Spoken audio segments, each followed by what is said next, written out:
in Side Hustle September, I'm chatting content briefs and contracts with user-generated content. I'm Lisa, your stay-at-home mom friend who's tried every side hustle and non drop. Like and follow along. So if you're wanting to get into UGC and start making videos for brands, whenever you're browsing job boards or whenever you hear from brands, you might find a content brief.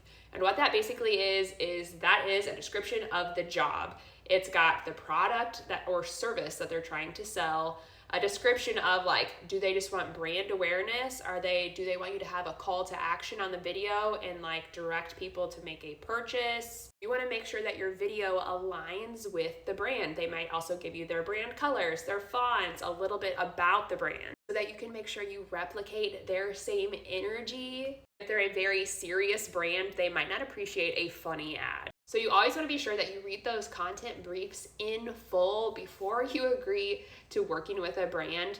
Those briefs may be even so detailed that they're telling you how many seconds they want each ad video. Maybe they want a couple different hooks at the beginning or different calls to action at the end, meaning that you make one video and then afterwards film like different opening lines or different closing lines. Brief should also say how many videos they're expecting and also their aspect ratio, if they want them vertical or horizontal.